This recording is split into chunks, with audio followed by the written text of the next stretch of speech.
Boa noite a todos. Nesta noite do dia 15 de fevereiro de 2017, nós estamos recebendo o nosso amigo Rinaldo Rodrigues, do Fé e Caridade, que vai falar para nós sobre bem-aventurados os que são misericordiosos. Boa noite a todos. Prezados irmãos, que Jesus nos abençoe. Abençoe essa oportunidade valiosa de nós nos encontrarmos aqui reunidos para estudar o seu Evangelho à luz da doutrina espírita. Eu estou trazendo para a nossa reflexão, como a nossa irmã anunciou, o tema Bem-aventurados os que são misericordiosos.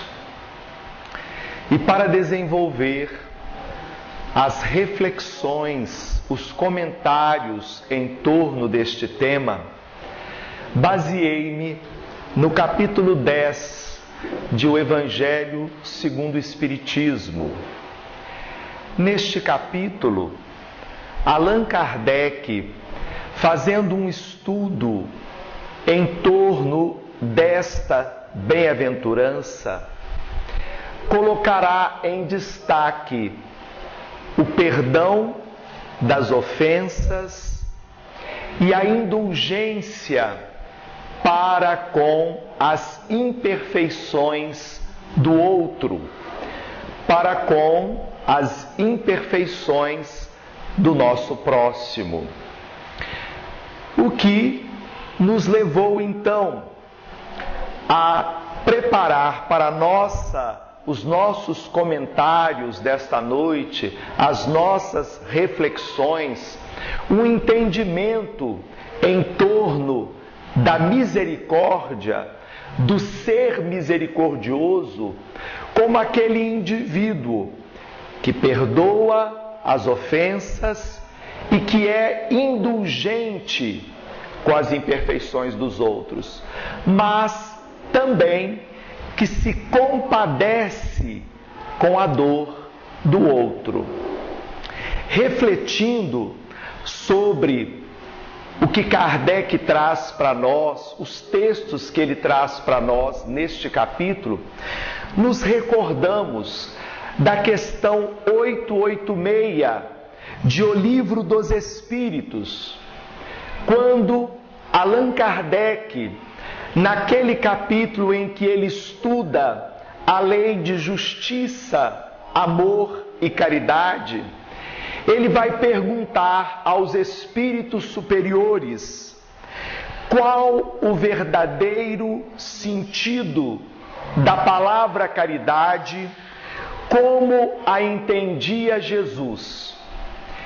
E os espíritos superiores responderam: benevolência para com todos, indulgência para as imperfeições dos outros e perdão das ofensas. Está aí o ser misericordioso. Está aí a misericórdia. O indivíduo verdadeiramente misericordioso é aquele que é benevolente, que perdoa as ofensas e que é indulgente para com as imperfeições dos outros. O evangelista Mateus, no capítulo 18, versículos 21 a 35 de seu Evangelho, apresenta-nos a parábola do credor incompassivo. Incompassivo porque não se compadece da dor do outro, não se compadece dos problemas, das dificuldades do outro. E o evangelista vai nos dizer que certa feita o apóstolo Pedro, aproximando-se de Jesus, lhe perguntou: Senhor, Quantas vezes pecará meu irmão contra mim, que lhe hei de perdoar? Será até 7 vezes? Respondeu-lhe Jesus: não te digo que até 7 vezes, mas até 70 vezes 7 vezes. E em seguida contou a seguinte história. O reino dos céus é comparado a um rei que convocou os seus servidores para um ajuste de contas. E nesta convocação, compareceu então um servo que devia ao rei 10.000 talentos. Ora, 10.000 talentos era uma quantia considerável à época. E este servo não tinha como pagar aquela dívida vultosa. O rei então ordenou que ele fosse vendido, que a sua esposa fosse vendida, que seus filhos fossem vendidos, que todos os bens fossem vendidos, para que assim ele pudesse saldar, quitar a dívida. Qualquer um de nós que nos encontrássemos em situação parecida, seríamos tomados de aflição. E foi justamente o que aconteceu com este servo. Aflito, diante da ordem do rei, ele então se lançou, se jogou aos pés do rei e implorou por sua compaixão. Tem paciência comigo, que tudo te pagarei. Dê-me mais algum tempo. E o rei, vendo o servo naquela situação, naquela aflição, compadeceu-se dele, sentiu compaixão e perdoou a sua dívida, permitindo que ele seguisse o seu caminho. O servo ficou feliz. E logo que ele saiu do palácio do rei e ganhou a rua, ele encontrou-se com um companheiro que lhe devia 100 denários. 100 denários era uma quantia muito inferior aos 10.000 talentos que ele devia ao rei. Mas logo que ele vê o seu companheiro, ele o agarra pela gola e, sacudindo, ordena: paga o que me deves. O companheiro foi tomado de aflição, porque assim como este servo não tinha os 10.000 talentos para saldar a sua dívida com o rei, esse companheiro também não tinha os 100 denários para quitar a dívida. Ele então se lança aos pés do servo e implora por sua compaixão. Tem paciência comigo, que tudo te pagarei. Dê-me mais algum tempo. Mas o servo não se compadeceu do seu companheiro e ordenou que ele fosse preso até que a dívida fosse quitada. Ora, outros servos que passavam por ali e que viram aquela cena e que sabiam que aquele servo havia recebido o perdão do rei para os 10.000 talentos que ele devia, mas que agora, por sua vez, não podia perdoar um companheiro que lhe devia muito menos. Estes outros servos não acharam justo e foram até o rei para denunciá-lo. O rei então convocou novamente a sua presença. E ele, ao se apresentar, o Senhor lhe disse: servo malvado, eu te perdoei toda aquela dívida, porque me vieste rogar para isto. Não devias tu também ter compaixão de teu companheiro, como eu tive de ti? E o rei, indignando-se,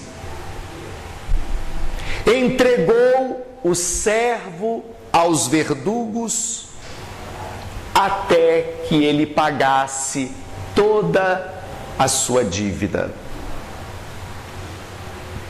E Jesus vai encerrar esta história, esta parábola, com as seguintes palavras: assim também meu Pai Celestial vos fará, se cada um de vós, do íntimo do coração, não perdoar a seu irmão.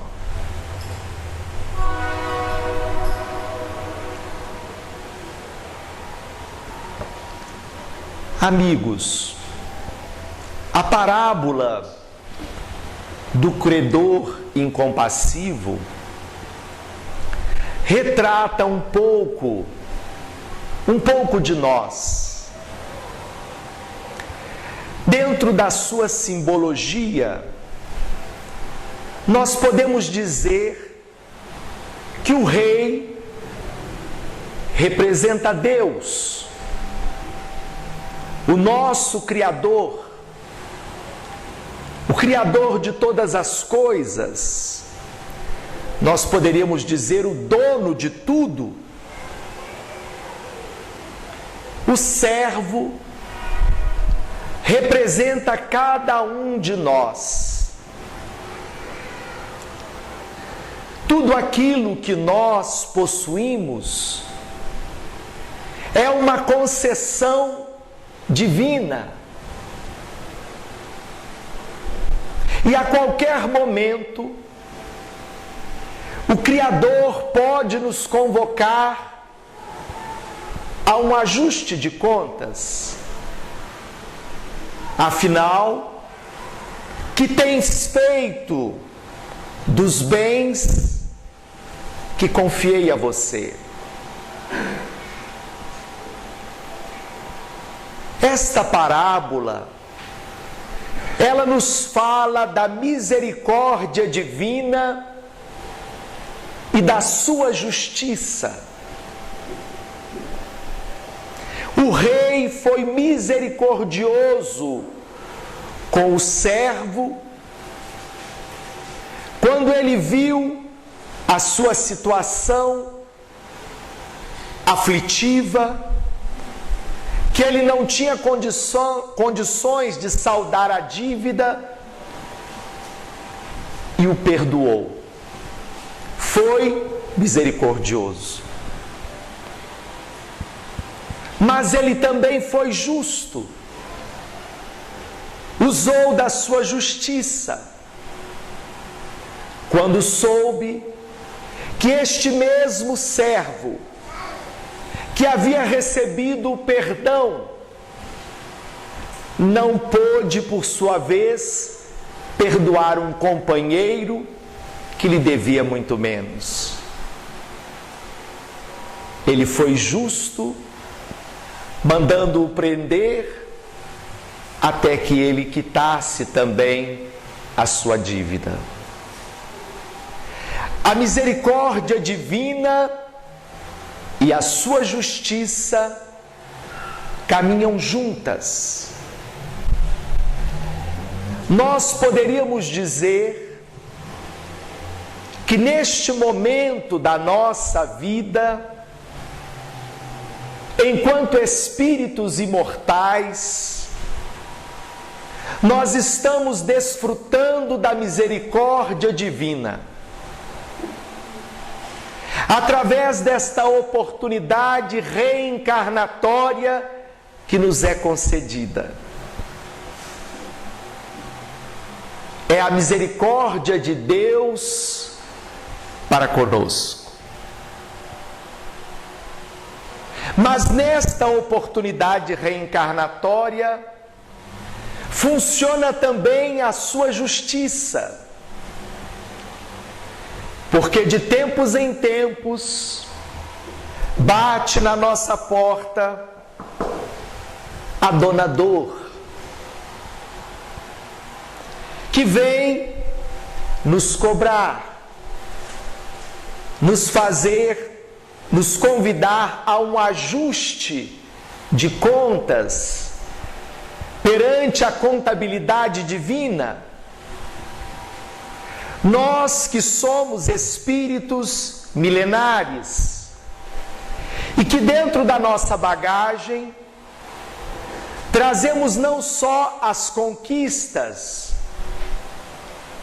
mas aquilo que nós chamamos de dívidas, de débitos, devido às infrações às leis divinas. E que somos convidados, no tempo certo, a nos reajustarmos perante essas leis. Então, desfrutamos da misericórdia do Pai, mas também da sua justiça, em nossa oportunidade reencarnatória. Muitas vezes nos comportamos como o servo da parábola. Diante das infrações, dos nossos equívocos, dos nossos erros, das nossas escorregadelas, nós imploramos por misericórdia. Imploramos pelo perdão das nossas dívidas, das nossas falhas, dos nossos erros. Mas nem sempre somos misericordiosos com aqueles que às vezes, por algum motivo, falham conosco e aos quais nós julgamos nossos devedores. Imploramos por misericórdia, mas quando somos convocados a exercê-la, muitas vezes negamos. Comportamo-nos como o servo. A parábola nos faz recordar aquele verso do Pai Nosso, a oração que Jesus nos ensinou. Em um dos versos nós dizemos: Pai, perdoa as nossas dívidas, assim como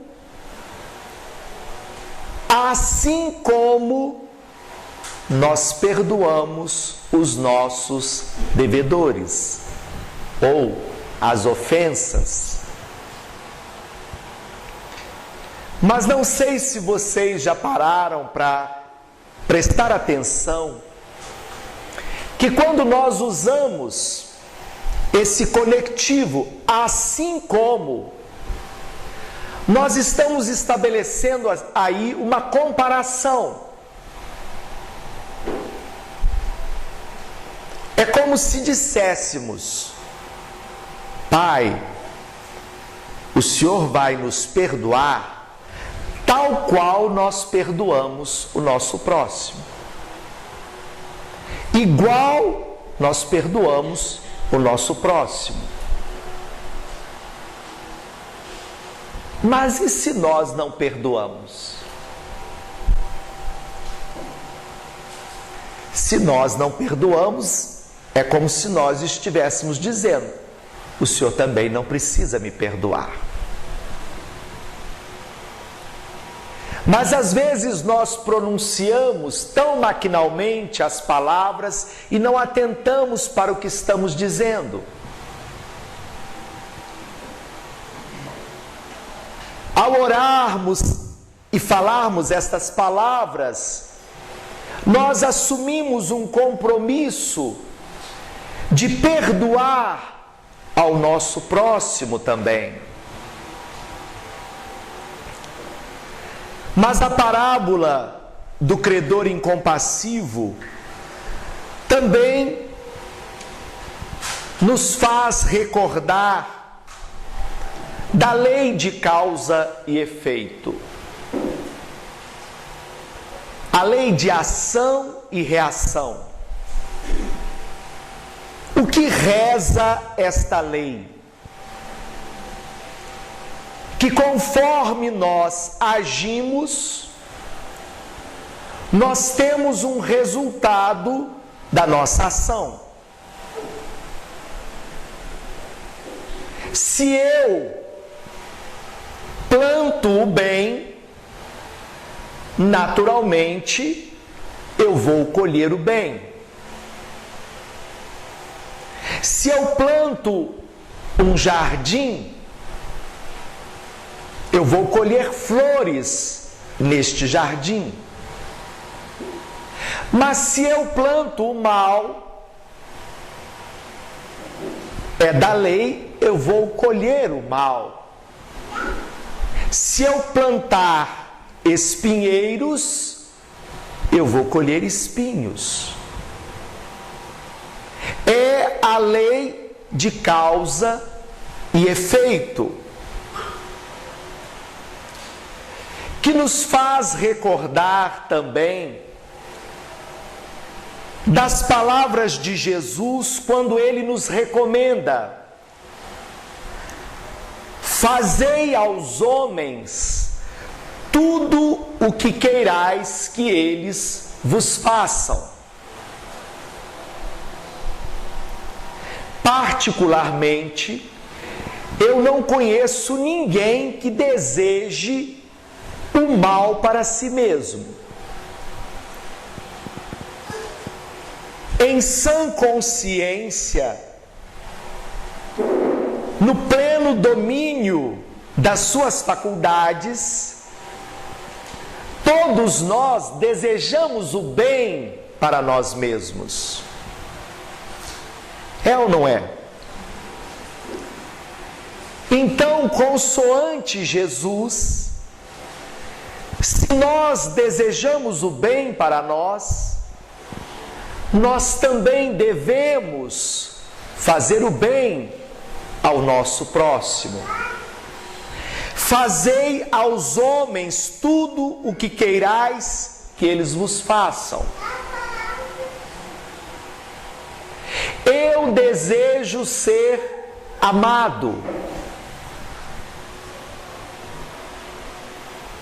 Então, consoante Jesus, que eu também ame ao meu próximo. Eu desejo que os outros me compreendam, que os outros tenham paciência comigo. Então, se eu desejo ser compreendido, se eu desejo que o outro tenha paciência comigo, consoante Jesus, eu também devo ser compreensivo, devo ser paciente. Fazei aos homens aquilo que desejais que eles vos façam. Mas eu quero ser ouvido.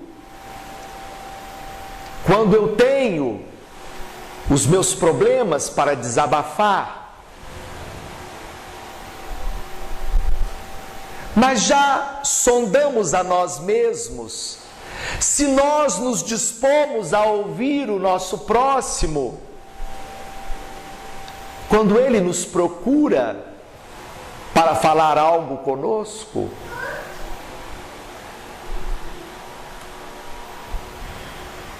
Se desejamos a paz, sejamos pacíficos, pacificadores. A cada ano que se inicia, no mundo todo, as pessoas enviam mensagens umas para as outras, desejando paz, não é mesmo? Nós, há um tempo atrás, mandávamos cartões, né? Através do Correios. Hoje, através das redes sociais, tudo ficou mais rápido, mais ágil. Mas no mundo inteiro, as pessoas, a cada ano que se inicia, fazem votos de paz. Que o próximo ano seja um ano de paz. Vocês já pararam para pensar se nós não só desejássemos a paz, mas cada um dos habitantes da terra dissesse para si mesmo: eu não vou só desejar a paz, mas eu vou viver a paz. Eu vou ser pacífico, pacificador, onde quer que eu me encontre. Com certeza, nós teríamos um mundo melhor. Mas nós desejamos, mas ainda temos às vezes dificuldade de vivê-la no nosso dia a dia. Não haveria penalidades se não houvesse transgressões. E nós acompanhamos os fatos que ocorreram no mês aí de janeiro, nos presídios brasileiros. Todos nós temos responsabilidade em relação a isso. Quando nós falamos nós, a sociedade, e nós fazemos parte dela. Os nossos irmãos que estão naqueles presídios em condições subhumanas, vítimas da própria violência, vocês devem ter acompanhado os quadros, dolorosos de sofrimento. Lembramos-nos de orar por eles, de vibrar positivo, de rogar ao Pai a misericórdia. Não haveria penalidades se não houvessem transgressões às leis. Sem esforço e trabalho, nós não podemos invocar a justiça. Sem sacrifício e devotamento ao próximo, não temos o direito de esperar por misericórdia. Deus está conosco na medida em que nós procuramos estar com Ele. Ele está em toda parte. Resta-nos saber: Deus está comigo, mas será que eu estou com Deus? Nós temos que nos perguntar. Eu já comentei algumas vezes, não sei se já comentei aqui, já tem um certo tempo, eu vi uma frase que as pessoas costumam colocar nos seus carros, e essa frase me chamou a atenção, eu achei curiosa. É uma frase que se encontra na Bíblia, no Antigo Testamento, mas ela ali no carro, ela estava fora do seu contexto. Então a frase diz assim: Deus é fiel. Vocês já viram essa frase? E eu perguntei a mim mesmo, mas o que será que quer dizer com isso, colocando no seu carro, Deus é fiel? Nada contra quem tenha a frase no seu carro, mas ela me provocou a reflexão. Porque realmente qualquer atributo que nós endereçarmos a Deus, como nesse caso a fidelidade, Deus que é superior, Ele terá qualquer virtude, qualquer atributo muito superior a nós, a que nós possamos imaginar. Então me ocorreu que às vezes dizer Deus é fiel é chover no molhado. Ele é fiel mesmo. Mas aí me veio a questão: mas eu sou fiel a Deus? Há uma diferença. Até hoje eu não encontrei ninguém com esta frase no carro: eu sou fiel a Deus.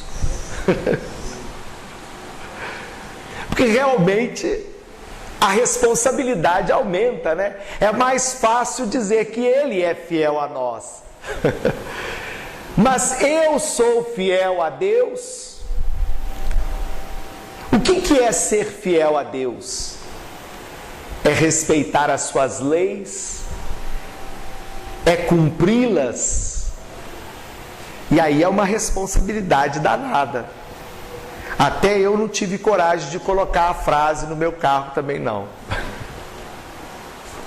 Mas Deus está conosco na medida que nós nos esforçamos por estar com Ele também. Na parábola do credor incompassivo, o servo teria sido perdoado se ele tivesse perdoado.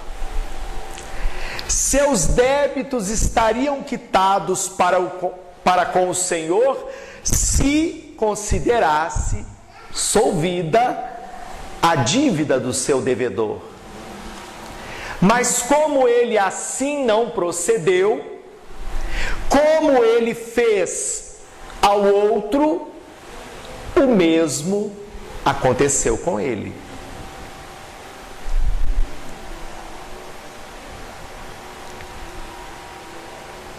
perdoai, para que meu Pai vos perdoe. Prestem atenção. Perdoai, para que meu Pai vos perdoe. Quem diz isso? Jesus. Os espíritos amigos, ao se referirem ao perdão, nos dizem que o exercício do perdão é uma terapia de libertação. Aquele que perdoa, ele não só se liberta da ofensa, mas ele também se liberta do ofensor. Quando nós não perdoamos,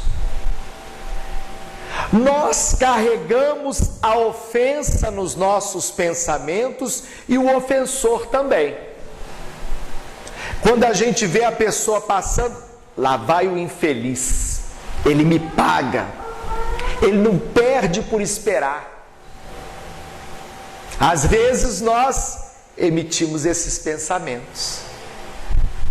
Eu vou me vingar. Estou preso. Estou preso à ofensa e ao ofensor. E não tenho paz, porque não há condições de ter paz. E isso faz com que alimentemos os sentimentos da mágoa, o ressentimento, às vezes o desejo da vingança, o ódio. E esses sentimentos, eles são toxinas no nosso cosmos orgânico. Há hoje um campo da medicina que estuda as influências do nosso pensamento na nossa saúde física. E as pesquisas, já existem pesquisas publicadas, livros, que alertam-nos para isso. Quando cultivamos esses pensamentos de mágoa, de ressentimento, de ódio, nós vamos descarregando no nosso corpo físico essas energias deletérias, que com o passar do tempo vão gerar as doenças. Às vezes, lá na frente surgem as enxaquecas, a insônia, a depressão, as dores pelo corpo, os problemas gástricos. Sim, devido aos pensamentos que muitas vezes alimentamos. E não são só os espíritos superiores que dizem, que alertam para isso, mas hoje a própria ciência constata. Por isso que eles falam que o exercício do perdão é essa terapia de libertação. Libertando-nos de todos esses sentimentos que só fazem mal a nós mesmos. Às vezes, quando o indivíduo é portador de uma doença que ainda a nossa ciência não encontrou a cura, mas o indivíduo só pensa negativo ou só carrega esses sentimentos consigo, dificulta o tratamento, dificulta a recuperação, enquanto que aqueles outros que têm uma posição, um comportamento positivo, os resultados são melhores. A recuperação é melhor, o tratamento é melhor. O Dr. Bernie Siegel, num livro que não é um livro espírita, Amor, Medicina e Milagres, um médico norte-americano, esse médico, ele trata os seus pacientes são aqueles que estão justamente nessas condições, portadores do câncer, portadores do vírus da AIDS. E ele, na sua terapia, no seu trabalho terapêutico, ele vai dizer no livro, há um capítulo dedicado a isso, que às vezes alguns pacientes chegavam para ele e lá atrás, na infância, alguém disse uma coisa que o magoou e aquela pessoa às vezes carrega a vida inteira aquilo, fazendo-lhe mal. E para então libertá-las, auxiliá-las naquele processo da cura, do tratamento, ele aplicava a terapia para libertá-las desses sentimentos que elas carregavam consigo, às vezes por uma vida toda, fazendo mal a si mesmo. Conta que o Chico, o nosso querido Chico Xavier, ele tinha um cãozinho. Não se sabia ao certo se o animalzinho havia nascido aleijado ou se ele sofreu algum acidente e ficou assim. Fato é que o animalzinho exigia muitos cuidados do Chico. E quem conhece a história do nosso querido Chico sabe que ele, de manhã cedo, levantava-se, ia para o trabalho para ganhar o seu salário.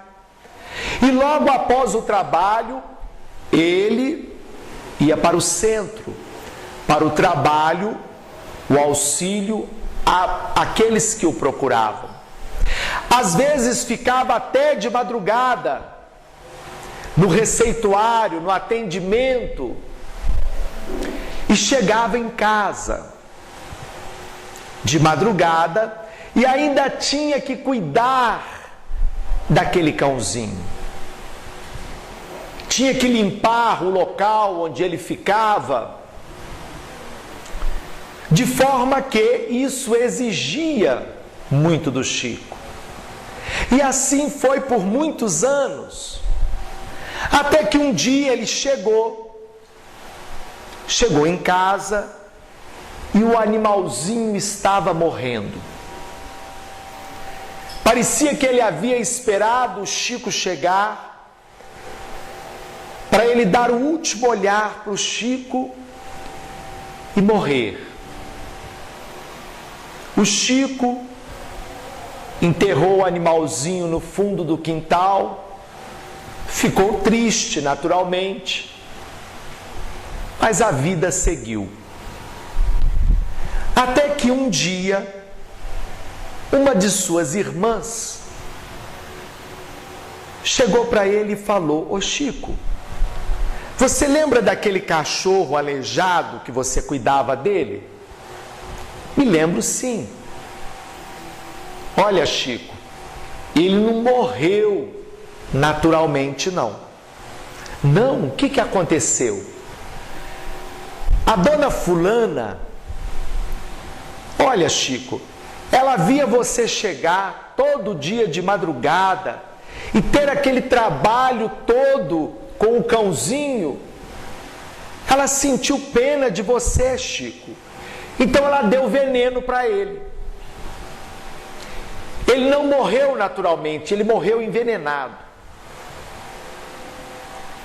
O Chico recebeu aquela notícia, mas ele não sentiu raiva, ódio, qualquer desses tipos de sentimentos, mas ficou triste. E essa tristeza gerou uma mágoa, uma sombra que começou a envolver o coração do Chico. Até que certo dia, Emmanuel lhe apareceu e falou: esta mágoa que você asila no seu coração está atrapalhando o trabalho dos espíritos.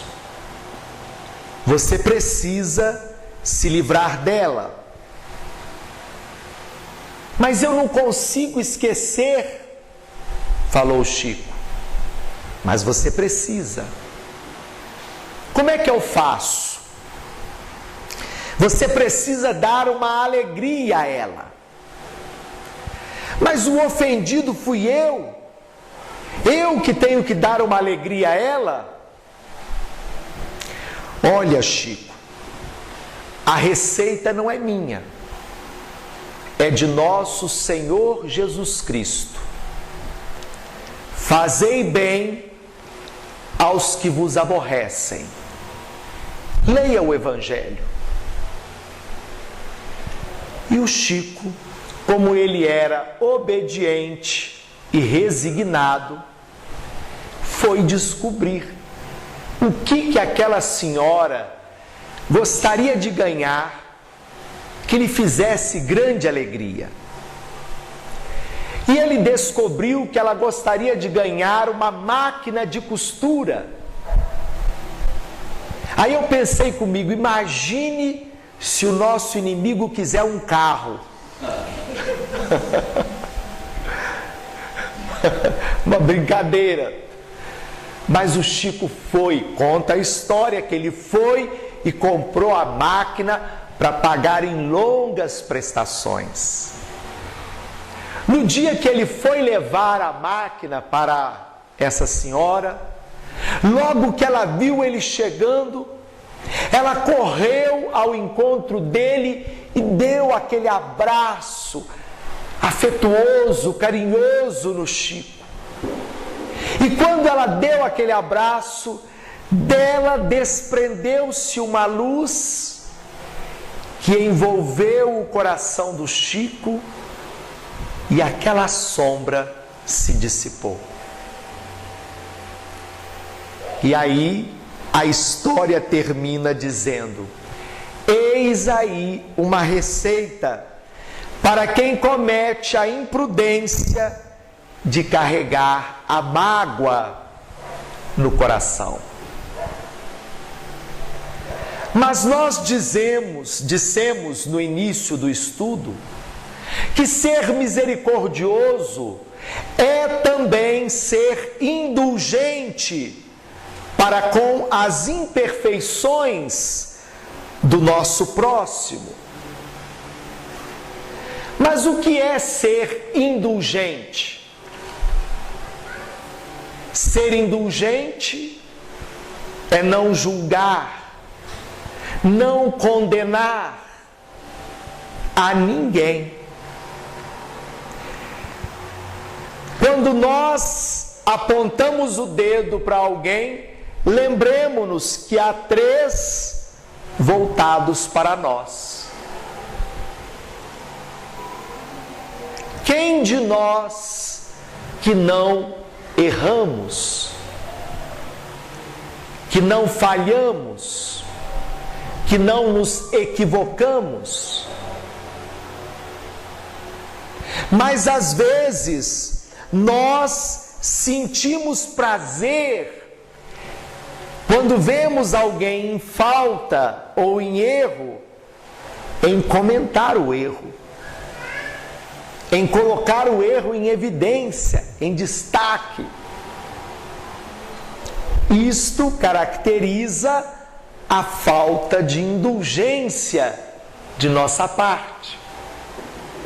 Ser indulgente é a ausência de comentários sobre quaisquer situações infelizes que dificilmente se alterarão a despeito de nossas referências. Isso significa que muitas vezes nós acusamos os outros, fazemos comentários sobre os erros dos outros, mas sem a intenção de ajudar. Muitas vezes, como dissemos, para colocar em destaque as falhas dos outros. E é como que a gente sente um prazer nisso. Se for para falar o bem, não nos interessa muito, mas fazer aquela fofoquinha parece que é gostoso. Já pararam para pensar nisso?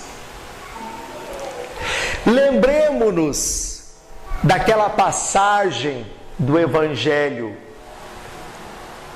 atire a primeira pedra aquele que não tiver pecado.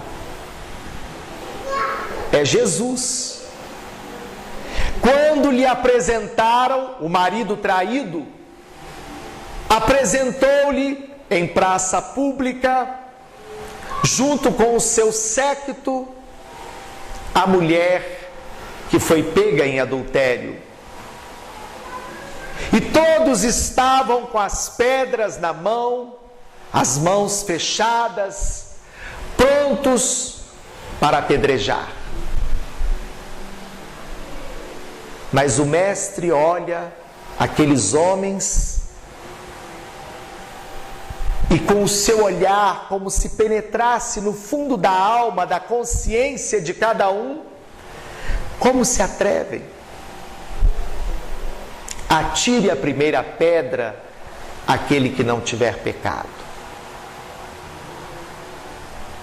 Eles ficaram confundidos. Mas como assim? E como ali todos tinham erros, como nós dizemos, tinham culpa no cartório, eles foram jogando as pedrinhas no chão e foram embora. E aí Jesus vai dizer à mulher equivocada: eu também não te condeno. Vai e não tornes a pecar. Vai e não tornes a fazer aquilo que te gerou esta situação.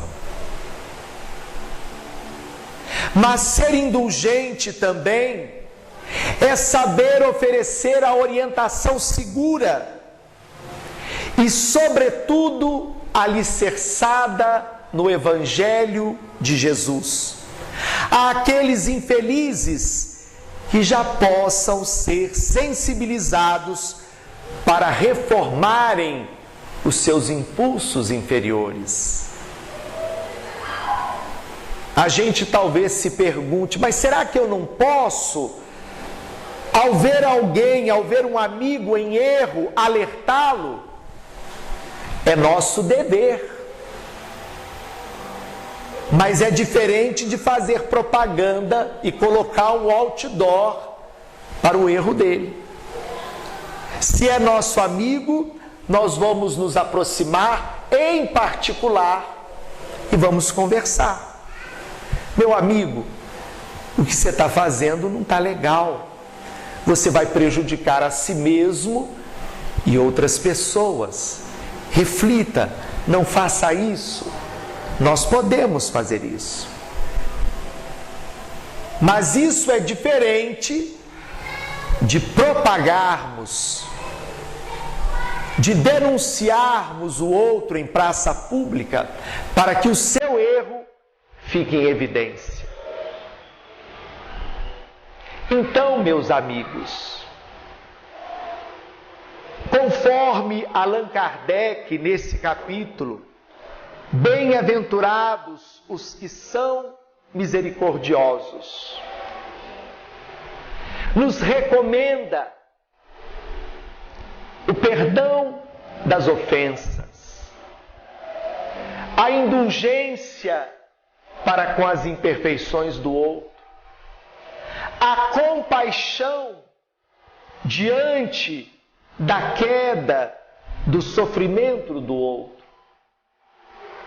Que nós, no nosso esforço de reforma interior, de autoburilamento, de transformação moral, possamos nos esforçar por exercitar esses valores morais, que com certeza, como nos falam os espíritos amigos, nos libertarão e nos trarão paz. Muito obrigado pela atenção de vocês. Que Jesus nos abençoe.